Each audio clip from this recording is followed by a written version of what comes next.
پہلا سوال، اگر برقع پہننا یا نقاب کرنا اسلام کی انٹیگرل ایسنشل پریکٹس ہے تو قرآن میں ایک بھی ورس دکھائی جائے جو نقاب یا برقعے کی بات کرتی ہے؟ سپریم کورٹ میں جتنے وکلا، وکیل، آرگنائزیشن والے، سوشل آرگنائزیشن جو ہاتھ اٹھا رہے وہ یحفظنا دلیل ہے ہمارے لیے، اور اسلام کو صرف قرآن سمجھ کے بتائیں گے یہ خیانت ہے، یہ کفر ہے، یہ منافقت ہے۔ اسلام صرف قرآن نہیں ہے بلکہ قرآن اللہ کا آرڈر ہے، اور اس پر عملی جامع بانا، اس پر امپلیمنٹیشن والی جو زندگی ہے، اس سے امپلیمنٹیشن جو کروایا گیا وہ اسلام کا حصہ ہے۔ ریفرنس لکھ لیجئے میڈیم، سورہ احزاب آیت نمبر 33، سورہ احزاب نمبر 59، سورہ احزاب آیت نمبر 32، یہ تمام جگہوں پر پردے کا جو حکم ہے اسٹڈی کریے، اس کے بعد کسی چینل پہ یا کسی آدمی کے سامنے آپ بولیں۔ سوال جو بازار کے اندر اس وقت کیا جا رہا ہے وہ یہ کہ اسلام کے بیسک ٹیننٹس میں حجاب اور پردہ کہاں ہیں، آپ یہ بتا دیجئے۔ یہ سوال صوبی خان جو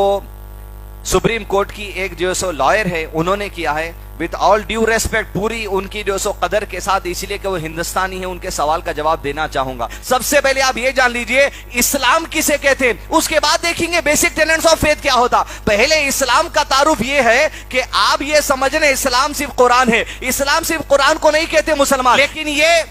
کہ اسلام کی اصل یہ ہے، اعلموا ان الاسلام هو السنہ والسنۃ بالاسلام، اسلام محمد صلی اللہ علیہ وسلم کی پریکٹیکل زندگی کو کہا جاتا ہے، اور آپ صلی اللہ علیہ وسلم کی پریکٹیکل زندگی کو سنت کہا جاتا ہے، اور سنت یہ ہے والسنۃ بالاسلام، اور سنت یہ حقیقی معنی میں اسلام ہے۔ اس لیے کہ عائشہ رضی اللہ عنہ، جس سے آپ علم حاصل نہیں کر رہے، جو اپنی نسلوں میں اپنی بچی کا نام عائشہ نے رکھتے، حضرت عائشہ سے پوچھا گیا اللہ کے نبی صلی اللہ علیہ وسلم کا عمل کیا تھا، وہ اسلام پہ عمل کرتے، آپ نے جواب دیا تم نے قرآن نہیں پڑھا۔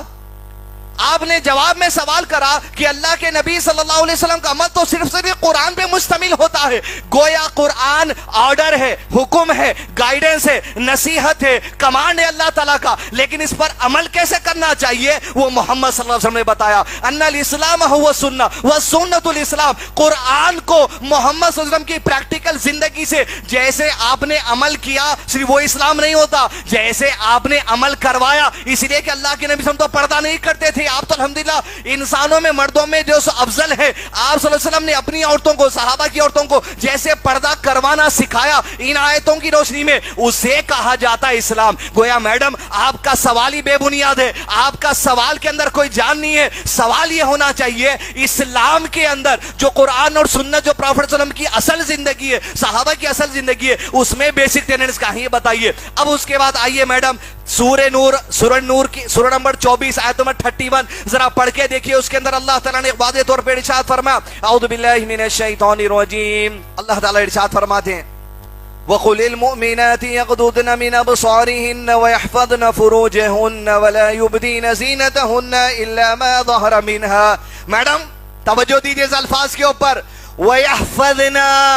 سیکیور کرنا، وَيَحْفَظْنَا سیکیور کرنا، وَيَحْفَظْنَا چھپانا، حفاظت کرنا، یہ حفاظت کرنا، وَيَحْفَظْنَا جو لفظ ہے اس میں ساری سیکیورٹی کی بات آ گئی، اور اللہ تعالیٰ کہہ رہے ہیں اپنی جو زینت ہے، آرنامنٹیشن ہے، چہرے کا میک اپ ہے، آئی لیشز ہے، تمہارے کانوں کے بالیاں ہیں، تمہارے ہاتھوں کا زیور ہے، تمہارے گلے کا زیور ہے، تمہارے گلے کا اس ہے، وَيَحْفَظْنَا یہ اپنے شوہر کے علاوہ اتفاق سے اگر والد کے سامنے ہے یا اتفاق سے بیٹے کے سامنے یہ حصہ اگر ظاہر ہو جائے تو کوئی بات نہیں، شوہر کے لیے تو سارا جسم تمہارا حلال ہے۔ وَيَحْفَظْنَا اب جو وَيَحْفَظْنَا کہا گیا اس سے مراد ہے سیکیور کرنا، اس سے مراد ہے ڈھانپنا، اس سے مراد ہے چھپانا۔ اسلام سیکھیے۔ اب یہ جب آرڈر آیا، ارے